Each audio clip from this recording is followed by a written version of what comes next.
We continue our program with the second talk of this morning by Ian Shoemaker from the Virginia Tech University.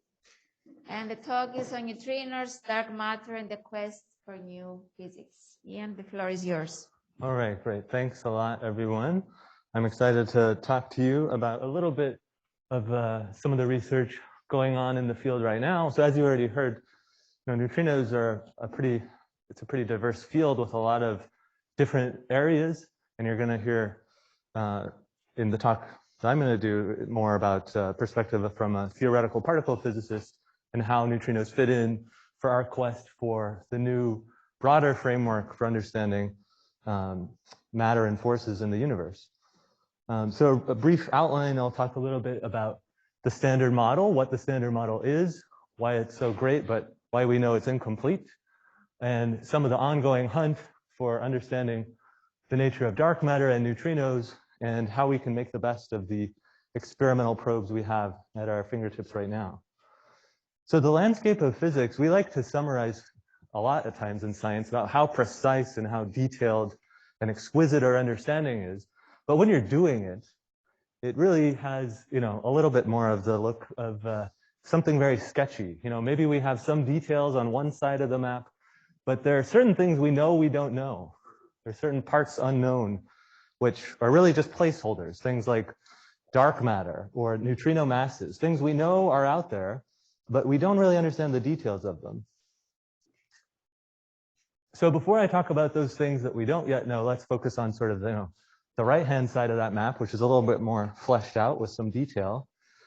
So the standard model, you could think of this as sort of an updated version of Mendeleev's table, or maybe even continuing in the tradition that the Greeks started out with, trying to understand just the basic constituents of the universe.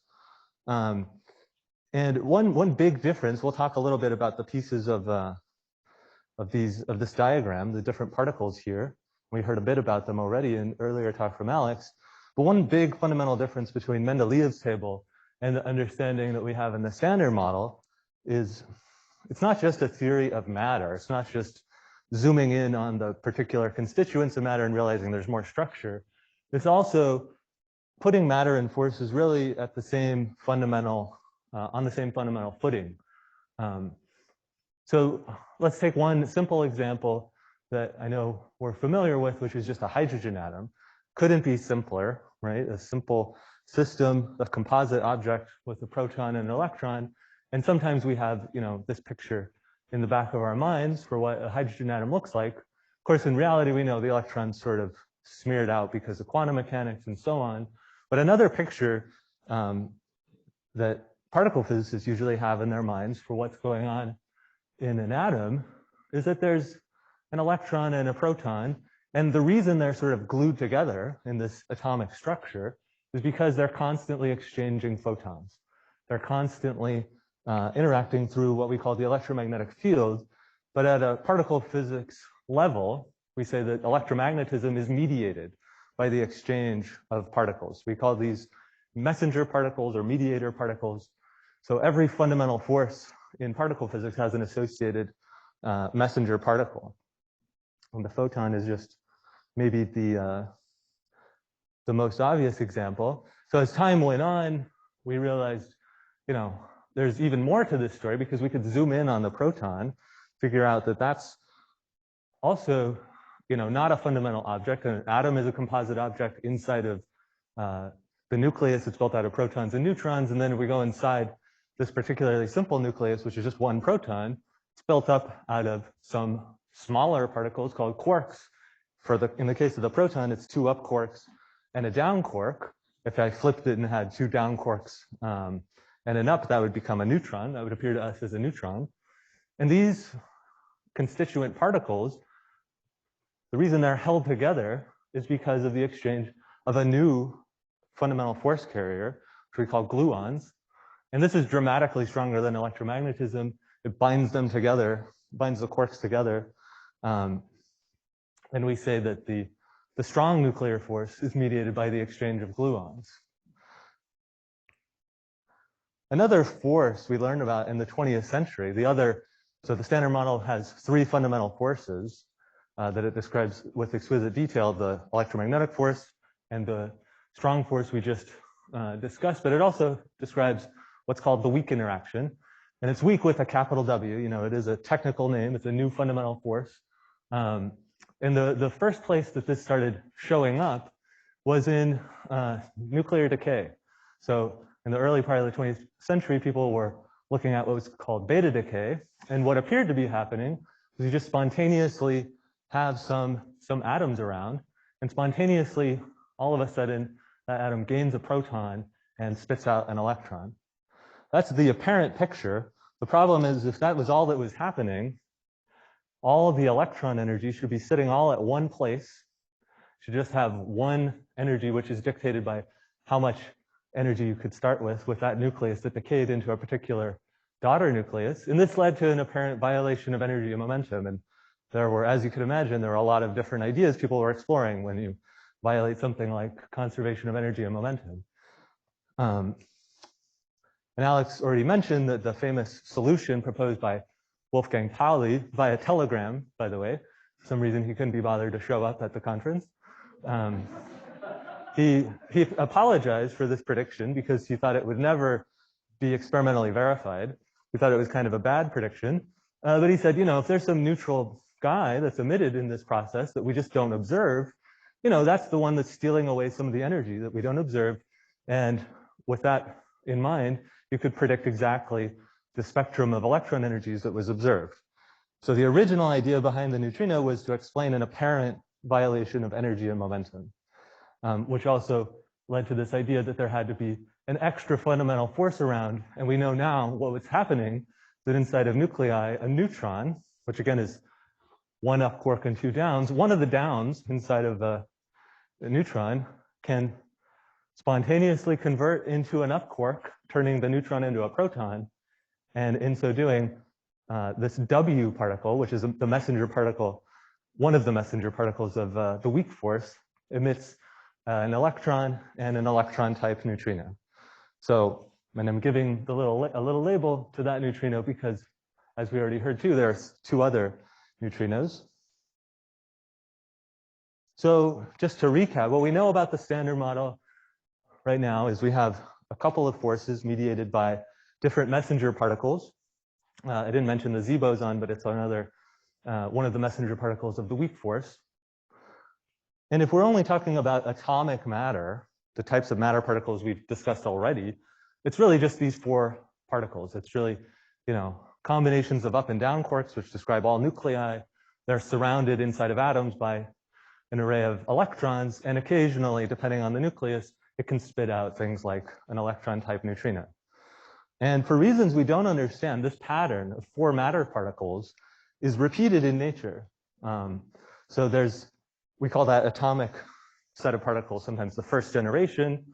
There's a second generation, so two additional quarks. So instead of up and down, they're given even better names, charm and strange. They're just heavier versions of the up and down quark. The muon is the heavier version of the electron, and there's an additional extra neutrino called a muon neutrino, not very creatively, unfortunately. And then the third generation is just, again, another copy, just a bit heavier. So the two quarks are top and bottom, or sometimes truth and beauty. The tau lepton, which is a heavier version of the muon and the electron, and the tau neutrino. And the final, qualitatively different particle, final particle to be discovered of the Standard Model is the Higgs, which is responsible for giving mass to the other particles in a mechanism I'm not going to describe in detail. But this was a very important achievement that the Large Hadron Collider was able to discover, the final keystone piece of the Standard Model, which gives complete theoretical consistency to the Standard Model. Within itself, the Standard Model doesn't give us good insight as to what direction new physics could be hiding in. This was a very exciting moment, though, to capstone our understanding of the Standard Model. I like to think of this as physicists in their natural state, but I think it's just an excited state, unfortunately. It turns out, as I've mentioned, though, that the Standard Model is really the tip of the iceberg in terms of empirical physics. We know that there is more than just the standard model. We know that because the majority of the universe's matter is invisible. We've known this in various ways for some time, but it's gotten only better as more and diverse data sets have come online.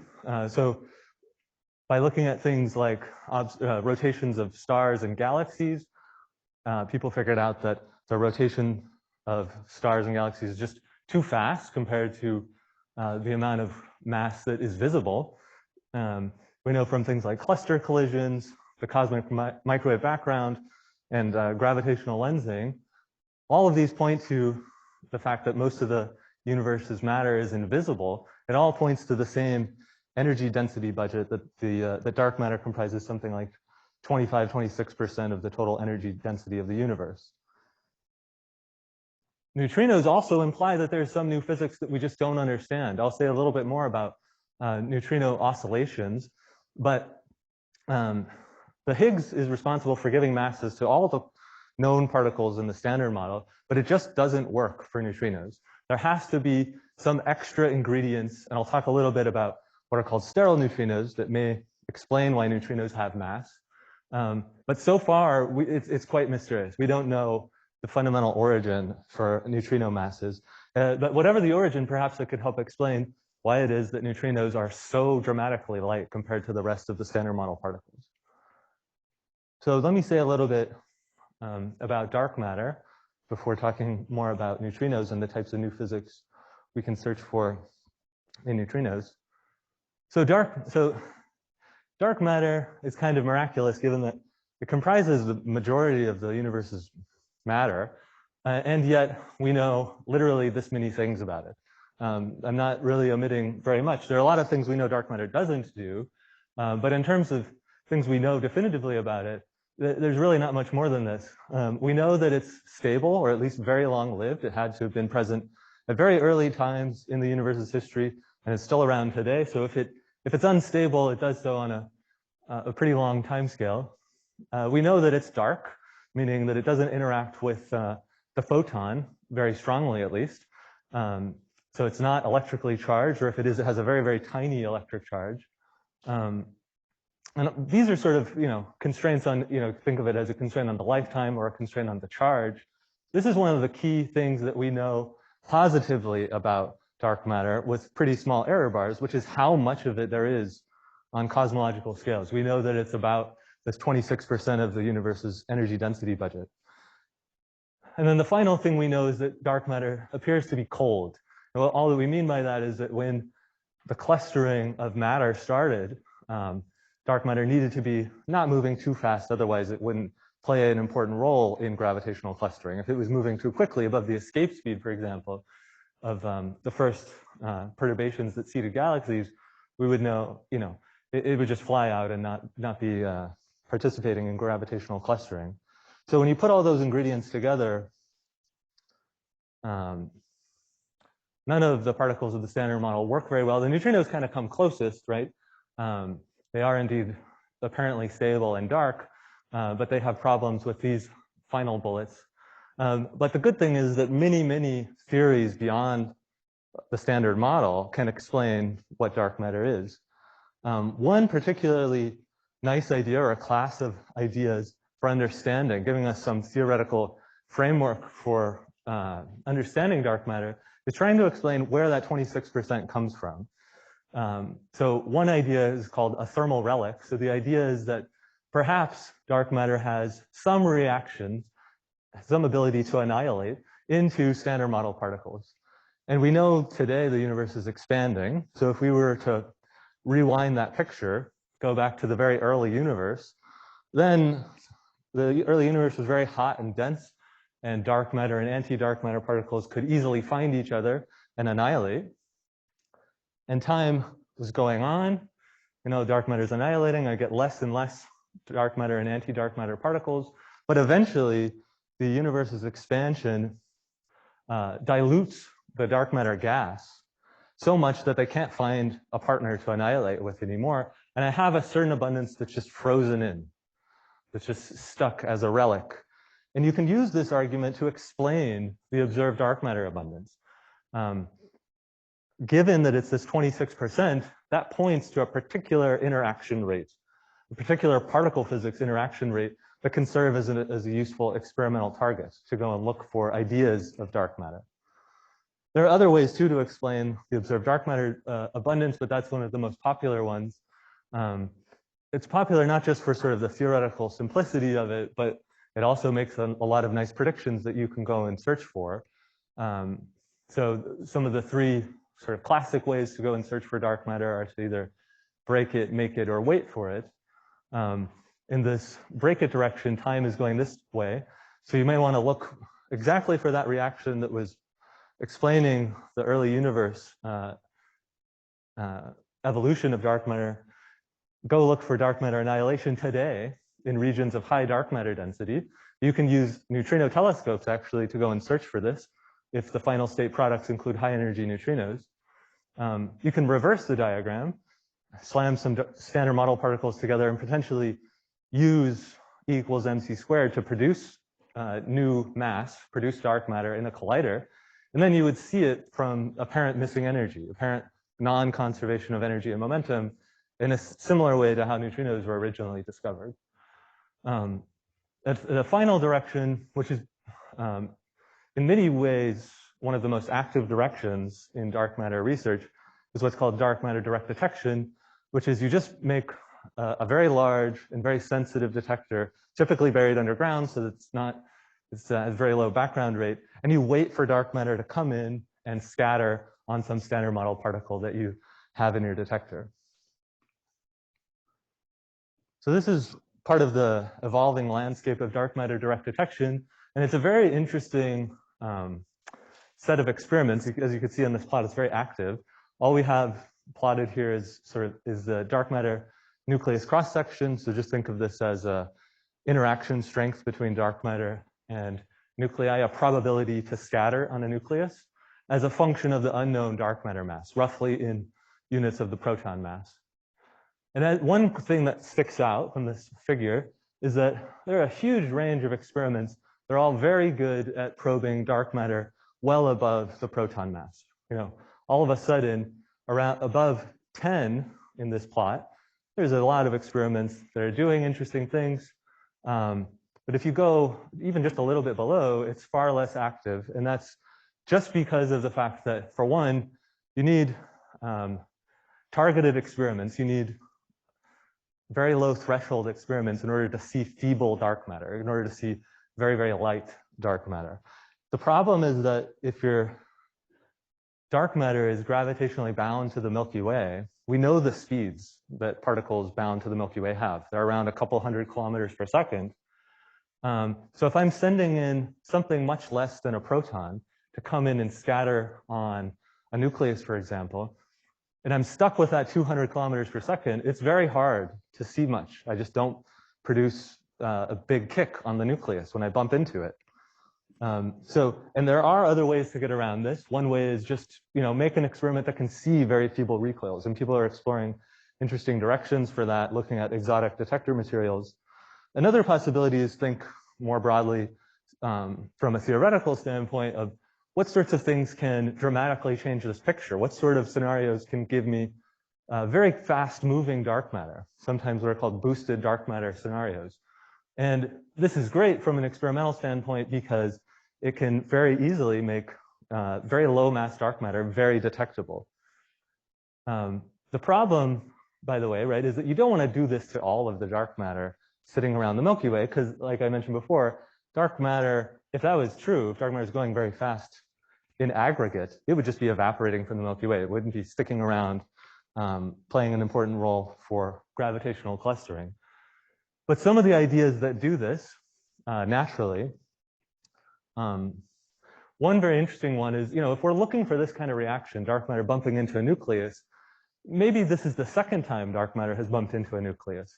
So we know that there are high energy cosmic rays throughout the Milky Way at present, and if they're occupying, the same volume in the Milky Way as dark matter, then occasionally those high energy cosmic rays can give a kick to dark matter.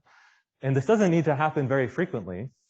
This could be a small subdominant fraction of dark matter that's been scattered by cosmic rays, but nonetheless can produce far more stringent limits on dark matter than the conventional 200 kilometers per second population of dark matter.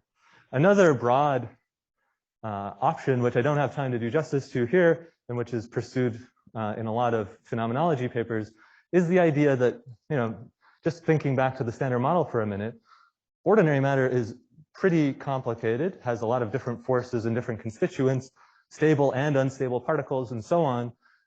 So it may not be a stretch of the imagination to imagine that dark matter comes along with some other sort of comparable sector, which could allow it to decay or annihilate to energetic particles, which can produce easy to detect signals. And neutrino experiments actually play a key role in constraining both of those boosted dark matter scenarios. So moving on to neutrinos as a signal of new physics. Neutrinos are almost the simplest kind of particle you could imagine, in the sense that they don't decay, right? They're stable particles, they're neutral. So you'd like to imagine that, there's basically only two steps. And this is, of course, really, cartoon level discussion of how to do neutrino physics. Inez will talk in detail about the real experimental way to do neutrino physics. But one way to produce neutrinos, a way that happens a lot in these experiments, a lot in nature, is you take a group of a two-quark state, not like the three-quark states I mentioned earlier, protons and neutrons, but a pion. That's an unstable configuration that wants to decay into this heavier version of the electron, the muon, and one particular flavor of neutrino. Let's forget about the fact that this muon decays. It decays subsequently to other neutrinos, but let's omit that for a second. And imagine we want to just produce some neutrinos and go and detect them.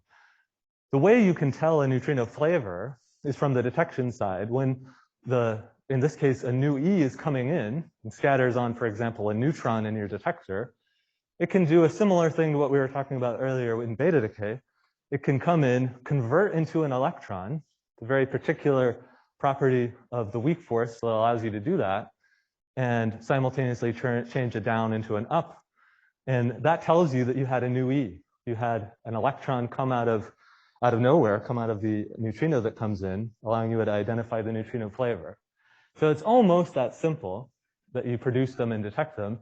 But as we know now, there's a very important intermediate step, which is that even if you start with a beam of pure muon neutrinos, if your detector is sufficiently far away, you will have a non-zero chance of finding a new E, all of a sudden having electrons come out. What this indicates, this was the origin of the 2015 Nobel Prize awarded for the discovery of neutrino oscillations, which shows that neutrinos have a mass, which is something that the Standard Model just cannot explain. We need some extra states around if we're going to explain neutrino masses.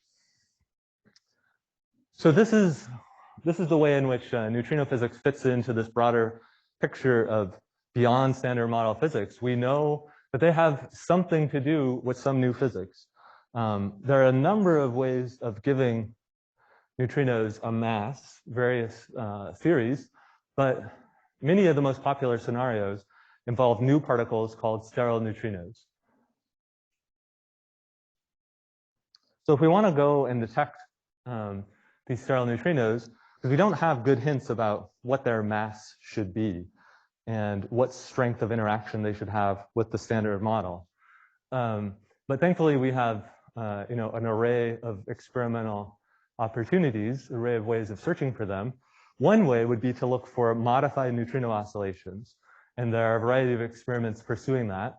Another is to look for their telltale signals in rare particle decays. If these particles are around the KEV scale, then they can actually act as a dark matter candidate, and you want to use X-ray satellites to go and find signals of them. A direction that's, I think, underexplored, which I'll mention just a little bit about, is what's called upscattering. You can go and use neutrino detectors to go and look for the production and subsequent decay of sterile neutrinos in your detector. So one possibility is using a flux of neutrinos, which you get just for free, which comes from cosmic rays bombarding the Earth's upper atmosphere. When that happens, they produce a spray of pions. And as we already know, pions are great at giving you a flux of neutrinos. And this flux is very well studied. It's studied by Super Kamiokande, an experiment already mentioned, and also studied by IceCube, which I think Inez will say a little bit about more in the afternoon in Antarctica. IceCube is a very large experiment. This is not to scale, it's not quite that large, but it is a cubic kilometer. It is a cubic kilometer of naturally occurring ice in Antarctica. So a pretty amazing experiment. And one of the things we pointed out IceCube can do, just by happenstance, not something IceCube was designed to do. One thing IceCube can do is use these atmospheric neutrinos, steal a little bit of their kinetic energy and convert it into rest mass to produce heavy sterile neutrinos. And this is what I meant by upscattering. I go to a higher mass state in this scattering. And what's nice about that is that in the first step, when I do the upscattering, I deposit energy in the detector. This is called a double bang signal because there's a similar signature that IceCube already calls double bangs that occurs at much, much higher energies. So this is something different that they could distinguish. So the first step is you have energy deposition from the collision of the atmospheric neutrino that converts into a sterile neutrino. And then very far away from that initial energy deposition, but in short time, because these particles are moving fast, the sterile neutrino then decays. And because they're far apart and occur in very short succession, there's a very low experimental background for the rate of these double bang energy depositions. So that was something we showed a few years ago, at least at a theorist level of an experimental sensitivity. We were able to show that the mixing angle, which is the strength of the interaction between, in this case, tau neutrinos and the sterile neutrino, could be probed better than existing terrestrial experiments at IceCube from this double bang search. And the great thing, and this is for around the GeV scale sterile neutrinos. So worst case scenario, just with this existing experiment, they could place leading constraints on sterile neutrinos. Of course, best case scenario, they could accidentally discover sterile neutrinos in an analysis that they haven't done yet. So they could be sitting on data leading to the discovery of sterile neutrinos, which would be a very great thing. But this is an important lesson that I've encountered many times in my career, which is that I often will have some great idea about a new theory of dark matter or neutrinos, and then think about some ideal experiment. But usually, there's going to be accidentally, for no good reason, there's going to be some experiment that's already around that I just need to think about in a different way that will be useful for constraining new physics. So you can think of these as sort of happy accidents. And this happens over and over again in physics, which is great fun. So on the horizon, this is a way in which neutrinos and dark matter are really intersecting more and more as a field. On the horizon, on the neutrino side, the field is very excited, and I know Inez will talk much more about Dune. The field is very excited about the deep underground neutrino experiment. In broad brushstrokes, the idea is Fermilab is going to send neutrinos through the Earth. So this is, around Chicago. They're going to send neutrinos through the Earth to South Dakota at a FAR detector, and it should be able to pinpoint some of the remaining things we know we don't understand about neutrino oscillation physics. And this is sort of the bread and butter physics of Dune that the field is very excited about. But again, accidentally, for no good reason, Dune can serve as a very useful dark matter experiment as well. So one of the first things that happen in that set of, in this picture is that there's, you have neutrino production, and then you have a detector. This is called the near detector. And then you have the far detector. So the far detector is going to be great for understanding how neutrinos oscillate in this direct, as they traverse all this distance, this 1,300 kilometers. But the near detector can be really useful for a dark matter experiment, because the way you make neutrinos at Dune and at many neutrino experiments is shine a beam of protons on some target, a lump of nuclei and electrons, and you produce some mesons, things like pions, which decay to neutrinos and can scatter in your detector.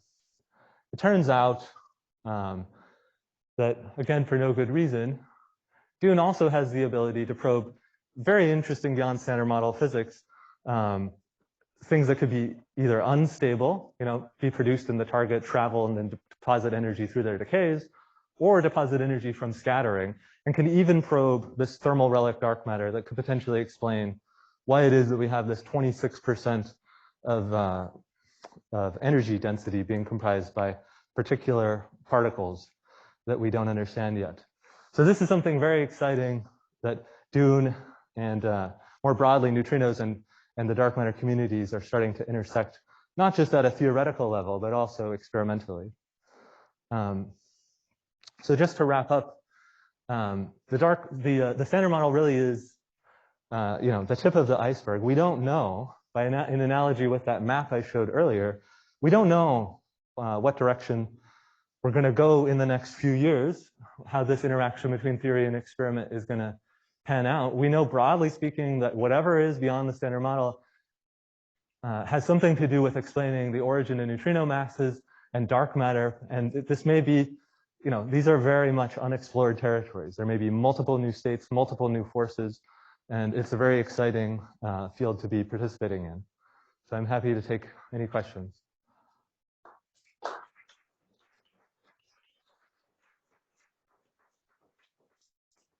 Thank you, Jan, for this excellent talk. Questions?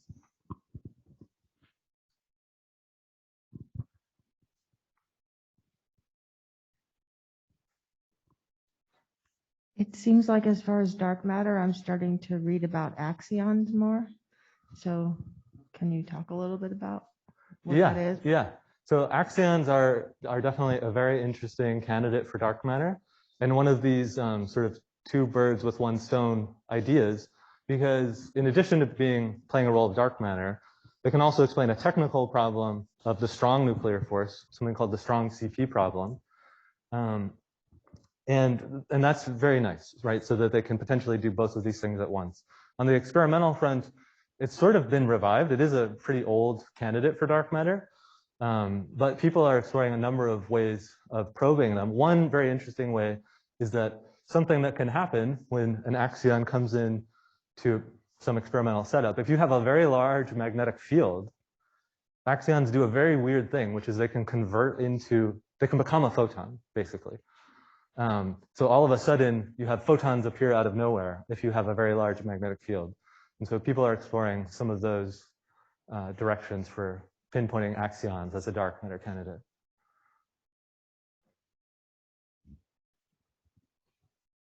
Hi. What are the characteristics of the sterile neutrino? Right. So one of the main important ones, and it really depends on some of the unknowns, like things we know we don't know.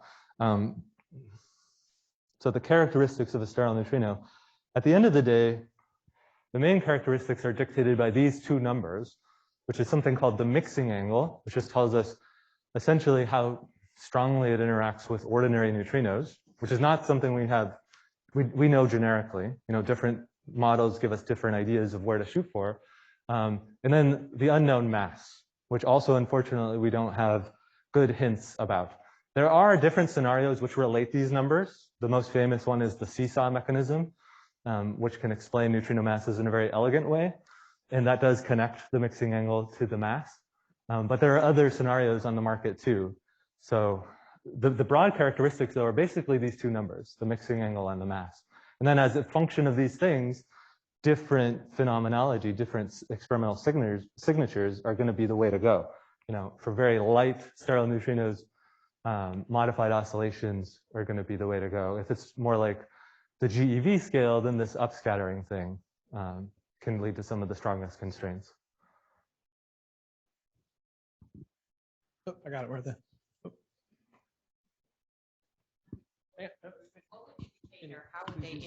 How would they indicate or the interaction with non-sterile neutrinos? I mean, what would be? I mean, what would that look like? Do you mean? You said one of the ways to determine that would be trying to study how they interacted with non-sterile neutrinos. So what would you be looking for? Well, okay, so one way for in modified oscillations would be you just look, so a simple way would be all of a sudden, say I start with a beam of pure muon neutrinos or something. If I have a deficit, if all of a sudden I have, if secretly what's happened is that the muon neutrinos has converted into some non-interacting sterile state, then I observe at my detector far fewer events than I would have predicted. So that's one way, yeah. Yeah, Yeah. You talk about not reinventing the wheel, and it seems to me like a lot of the experiments we are doing is doing the classical, throw things at each other in a high-speed collider and look for detections. Is anybody trying to reinvent the wheel and go through totally different way of measuring these types of events? Well, so I mean, I think actually things like, IceCube are a good example of a pretty new direction. Using naturally occurring ice in Antarctica as the detector medium is not something anyone tried before. But I think it's also, it's definitely important to have qualitatively different detection tools, but it's also good to have some redundancy or complementarity, because whatever experiment 2 maybe is copying some of what experiment 1 had done, it's never going to be exactly the same. And that's oftentimes very useful for, having different sets of people do similar detections, and so that you really have more confidence over what both of the experiments are doing. Could you explain more about the graph? I think it was showing experiments at different mass of dark matter, and you made it sound like, oh, the challenge now is detecting the low mass particles, but I mean, even with high mass particles, we haven't directly observed the scattering with standard model, right? That's right. That's right.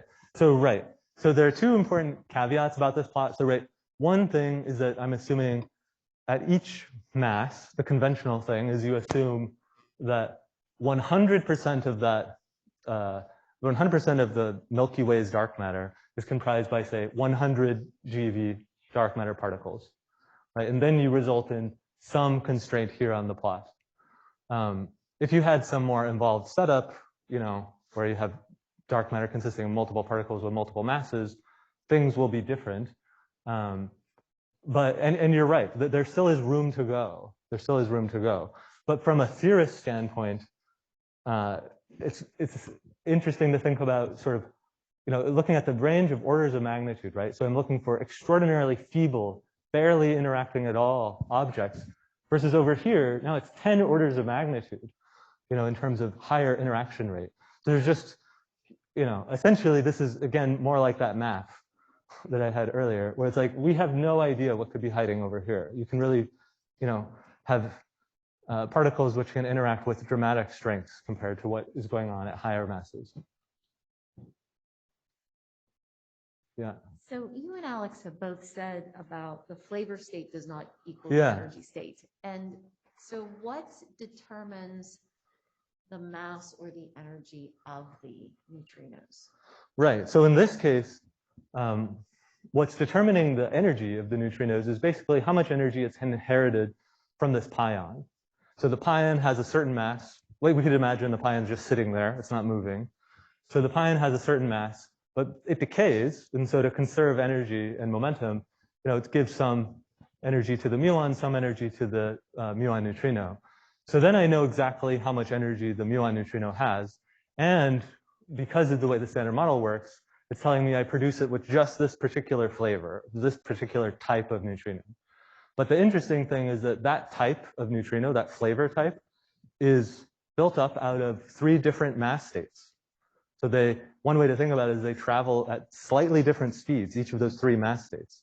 So even though I start with it being nu mu, with each one traveling at slightly different speeds, if I were to even just dial it, arbitrarily, build a new neutrino flavor by dialing the different combinations of the neutrino masses that it's built out of, I could arrive at some arbitrary neutrino flavor later on.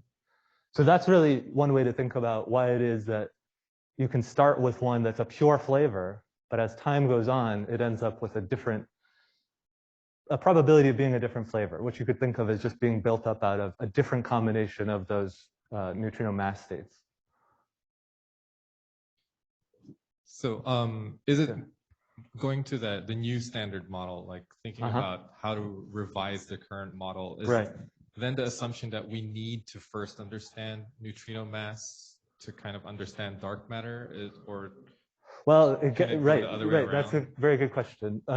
So, you know, different people have different theoretical biases, but just from a purely empirical standpoint, we really just don't know. We need a new hint. So this is part of the problem with the LHC discovering a totally boring Higgs, is that we have no hints. We don't have great, if the Higgs was doing something kind of weird, you know, maybe that would have indicated some clue about dark matter or neutrinos. Right now, we don't have great hints. So we really need some new hint to give us an idea of, you know, it's certainly possible that some clue about maybe in the future, some sterile neutrino will show up in some neutrino experiment, which perhaps will give us some clue about dark matter, but right now we just don't know. Yeah. Are there any other questions? I've got one for Ian. So Ian, you said we don't know what to do. So can you say a little bit about, I neglected letting the teachers know what we do here at KITP and what is a program? A program. How about you describe why you're here? Yeah, that's a good question. Yeah, so a neutrino, so the program, so KITP is famous for these very enjoyable research programs, which are very qualitatively different from ordinary conferences. So they certainly involve some of the hallmarks of an ordinary conference, like getting up and giving talks, but mini conferences are only that, with as small a coffee break as possible. And I think, you know, KITP has sort of the opposite approach, which is that accidental informal interactions are the best way to have new ideas and think creatively about what to do next. I mean, that's the part I enjoy the most about being here. Okay, any questions online, Maggie? Anybody out there online have a question? Going once. Going twice. Anybody here in the, there we go. So we are pretty far away from anything like trying to understand, just like we understand the structure of matter as it is now. We have a nucleus and we have photons and all that. We're very far away from that. We're still only talking at the dark matter level. Right.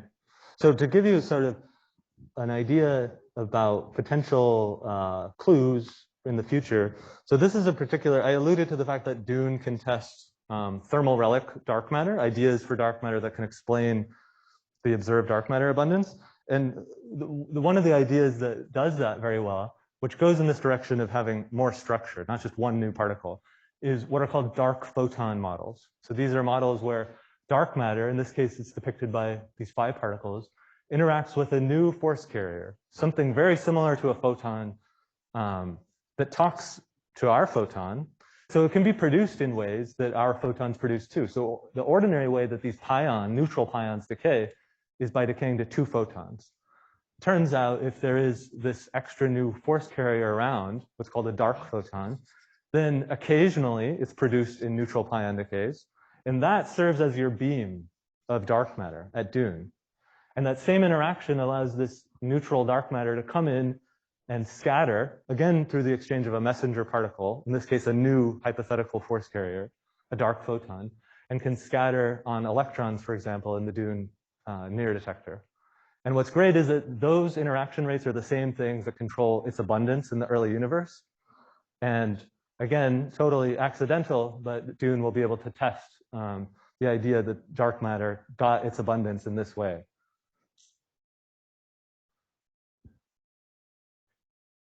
It's great. Okay, thank you very much, Ian.